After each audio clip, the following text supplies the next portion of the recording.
Is there a Mr. Larry that lives here? It is. I had spoken with a Perry County investigator. They wanted me to come speak with him about something. There was some concerning posts that were made on Facebook. On Facebook, yes, sir. Imagine sitting in a maximum security jail cell for 37 days.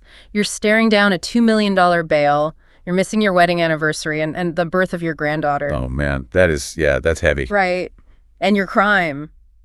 Replying to a local Facebook post with a political meme about an event that happened 2 years ago, nearly 700 miles away. So, welcome back, learner, to another deep dive. Today, our mission is to explore that incredibly fragile, almost invisible boundary between a social media post and a felony charge. Yeah, it's a wild story. It really is. We're basing today's deep dive on this fascinating breakdown from a YouTube channel called The Civil Rights Lawyer.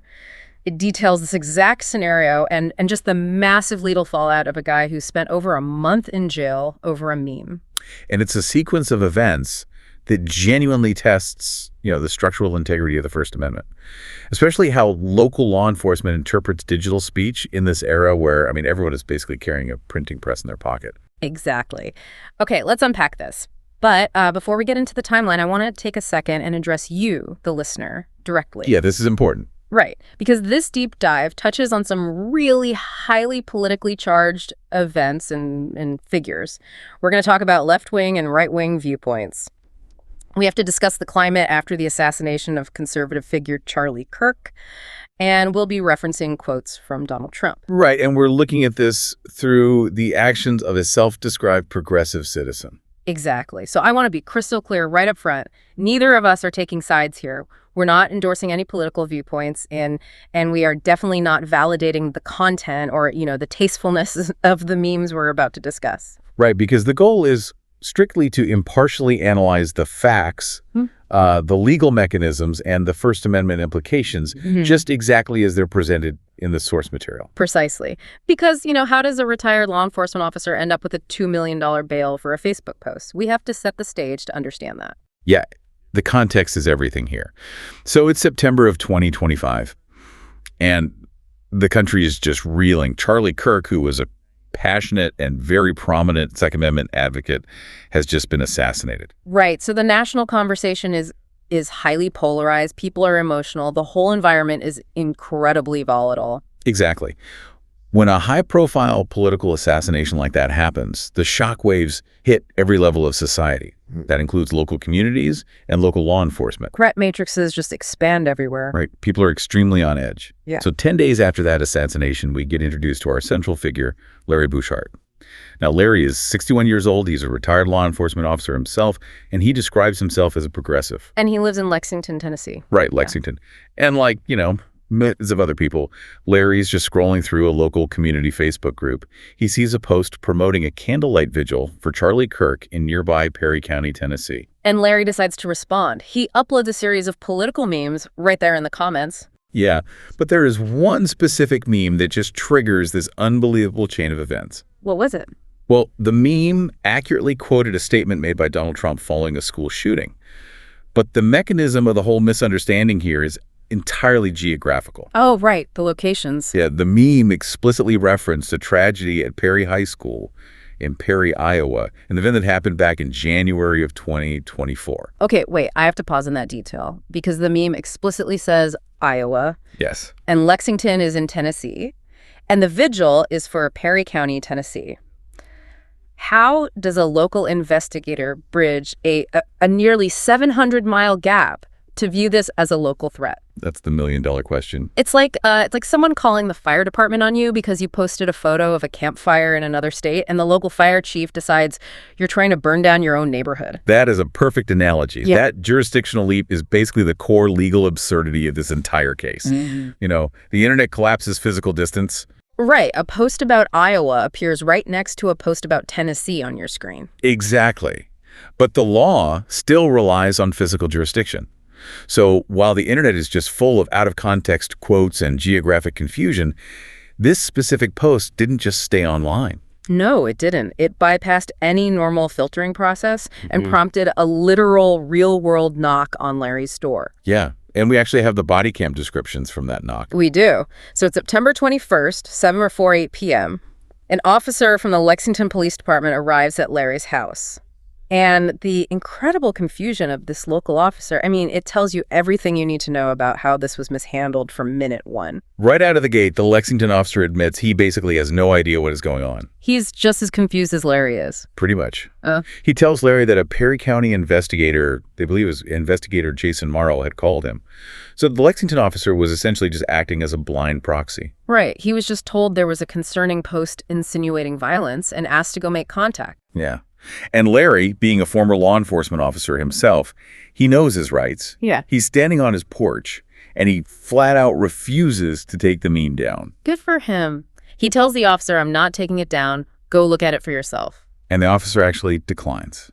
He says he doesn't care, and that it isn't his jurisdiction anyway. Which is wild. He's there investigating a threat, but won't look at the threat. Right. And what's fascinating here is the complete absence of any actual investigation. The legal threshold for what they call a knock and talk is very low, but it's supposed to be an information gathering tool. But they didn't gather anything. Exactly. No one from Perry County contacted Larry to ask him what he meant. No one asked him to clarify the whole Iowa context. The Lexington officer gathered zero evidence that Larry posed a physical threat, didn't even look at the material, and just left. Yeah, he just left. Yet, this really brief, super confusing encounter is later framed by Perry County officials as an attempt to de-escalate. If local police show up, find absolutely no evidence of a threat, refuse to even look at the evidence, and then leave, the system worked. Right. The false alarm was cleared. You would think so. But because the objective facts didn't seem to matter to the local authorities in Perry County, the story escalates dramatically in the dark. It really does. Because despite having no evidence of a credible threat, Investigator Morrow from Perry County submits an affidavit for a felony arrest warrant. A felony. For a meme. A felony. Yeah. The charge was threatening an act of mass violence on school property. And to understand the gravity of this, we need to look at the mechanism of a warrant. Right, you can't just ask for one casually. No, an investigator has to swear under oath to a magistrate that specific facts constitute probable cause. Or crucially, in this affidavit, Investigator Morrow completely omits the facts that the meme explicitly referenced a shooting that occurred in Iowa. Yeah, and that omission corrupts the entire mechanism. I mean, a magistrate relies on the investigator's honesty. Of course, they don't have time to Google every single detail. Right. If you remove the exculpatory context, that the text literally names a high school hundreds of miles away, you are asking a judge to make a decision on a manufactured reality. Wow. So based on that completely incomplete affidavit, the magistrate signs the warrant. And things move fast after that. Yeah. At 11:14 p.m. that exact same night, the Lexington police are sent back to Larry's house, and the body cam details are just vivid.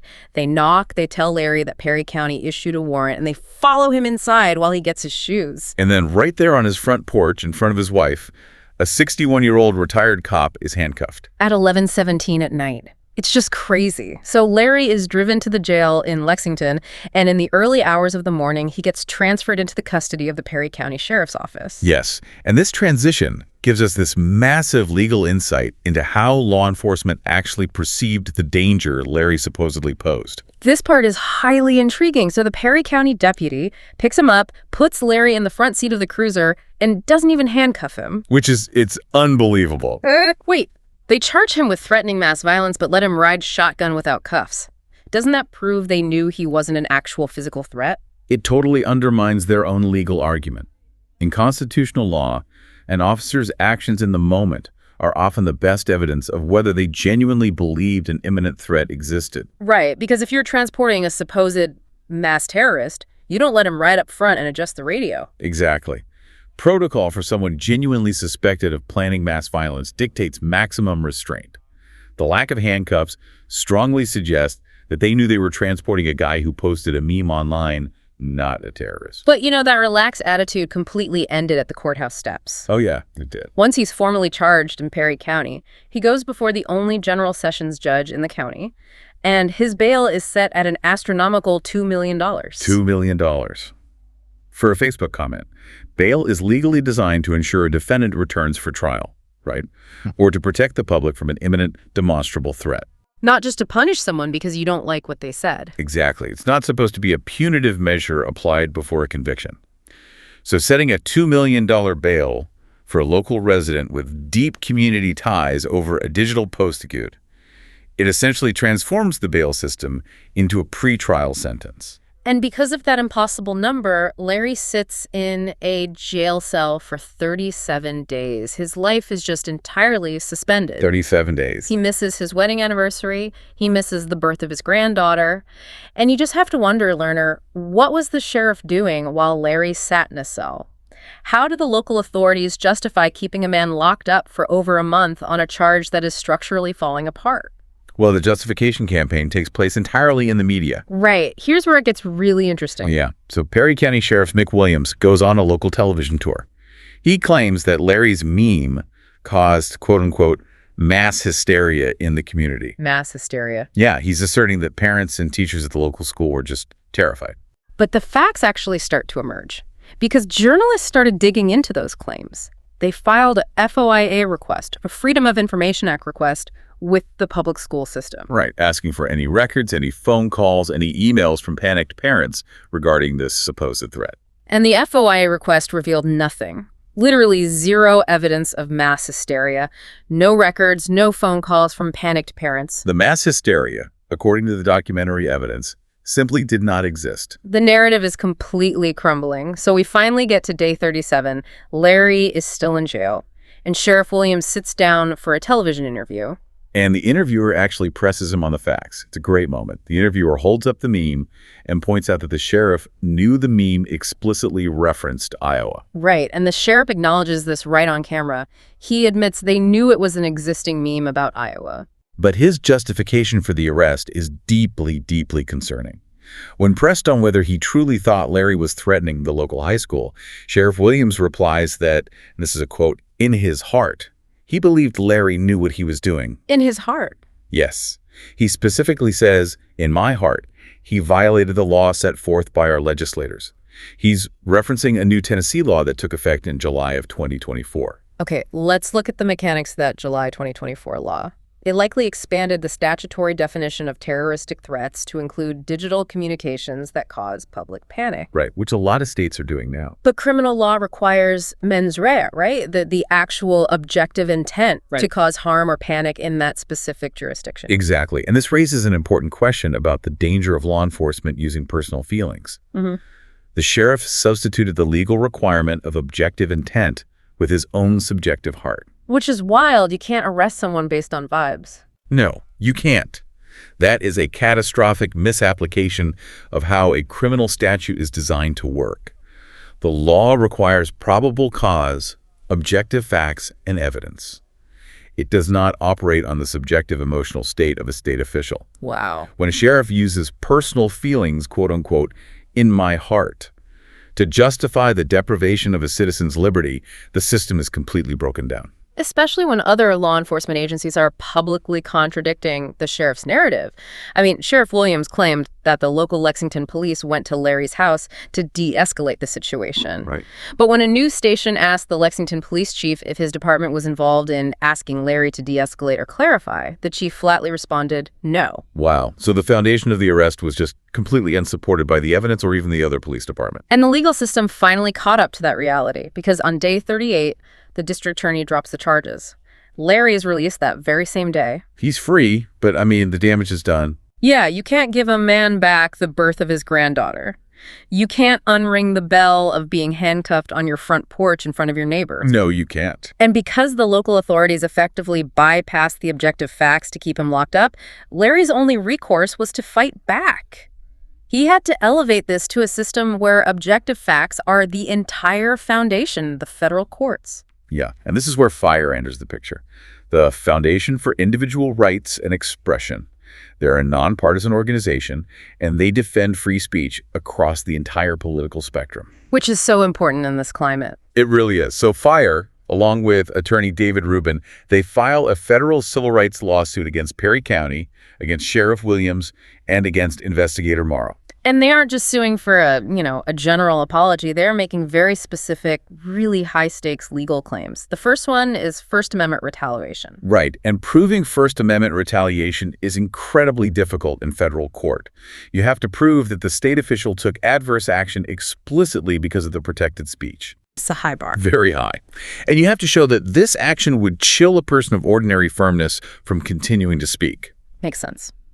Now, the second claim is a direct First Amendment violation, basically arguing that the act of arresting him for a bogus charge inherently stripped him of his rights. Exactly. And then the last two claims fall under the Fourth Amendment, false arrest and malicious prosecution.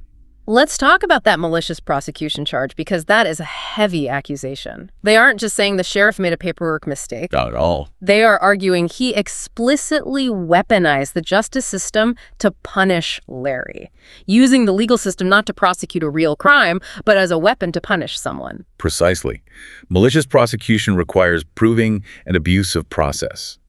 The argument Fire is making is that the sheriff knew there was no underlying crime. He knew the meme was about Iowa. He knew there was no actual hysteria. Right. But he used the mechanism of a felony charge and an impossibly high bail to inflict a penalty on Larry for his political speech. They basically used the process itself as the punishment. Which brings us to a really crucial realization for you, the listener, because Larry is a self-described progressive. He's living in a rural, predominantly conservative area of Tennessee. Yeah. Some listeners might fundamentally disagree with Larry's politics or find his memes offensive. Why should a conservative listener care that this specific progressive guy got arrested? If we connect this to the bigger picture, the source material provides this chilling, direct parallel. The attorney from Fire actually mentioned another case he worked on involving a conservative man in West Virginia. Oh, wow. What happened there? Well, this conservative man reposted a meme on Twitter mocking the governor of West Virginia, Jim Justice. Okay, so completely different political scenario, but let me guess, the exact same mechanism of state retaliation. The exact same. The West Virginia State Police were sent to his house. They arrested him for felony terroristic threats. They knew the charge was legally baseless. Unbelievable. But they achieved their goal. They got him out on bond with a specific condition that he was not allowed to post anything on the internet. Wait, really? They banned him from the internet? Yes. They used the legal system to tie him up and keep him offline for an entire election cycle. They never intended to take him to trial. They just wanted to silence him. This perfectly illustrates why the First Amendment isn't a partisan shield. It is a universal one. If you sit back and cheer when the government silences someone you disagree with, you are meticulously handing them the exact same weapon they will use against you the moment the administration changes. Absolutely. As the attorney in the source material pointed out, Fire A gets criticized by the right when they defend the left, and they get criticized by the left when they defend the right. Because principles of free speech are structurally agnostic. Right. The moment you allow a local sheriff to decide that an offensive meme constitutes a felony because of what he feels, quote unquote, in his heart, you have surrendered your own right to speak freely in the future. So what does this all mean? The core takeaway from Larry's 37 days in a cell is that constitutional rights require active defense. Yes, they aren't self-executing. Exactly. The source material uses a phrase that really stuck with me. Freedom is scary. You cannot claim to defend the Constitution if you only defend the speech you like. The moment you carve out an exception for the speech you hate, the entire structure begins to collapse. And this raises a final provocative thought, one that really defines our modern era. We live in an age where a simple click to share a meme can cross county lines, state lines, and oceans in a millisecond. Yeah, digital speech is entirely borderless. Right. Yet, as Larry Bushart discovered, law enforcement is highly, sometimes aggressively, localized. So that's a huge conflict. If your borderless digital footprint can be pulled down into a local jurisdiction, how vulnerable are we to the interpretations of local law enforcement officials who might live hundreds of miles away? Exactly. If you post a joke in New York, can a sheriff in rural Tennessee decide that it violates his local standards and issue a warrant? It's terrifying. If digital speech is borderless, but law enforcement is highly localized, who actually gets to decide the context of our digital footprints? The friction between universal digital reach and localized legal interpretation. It's basically the next great frontier of civil rights law. Until the courts establish clearer boundaries, the risk of this kind of cross-jurisdictional retaliation remains incredibly high. Well, that is certainly something to mull over. Thank you, learner, for joining us on this deep dive. Keep asking the hard questions, keep defending the rights of those you disagree with, and above all, keep questioning the information around you. We'll catch you on the next one.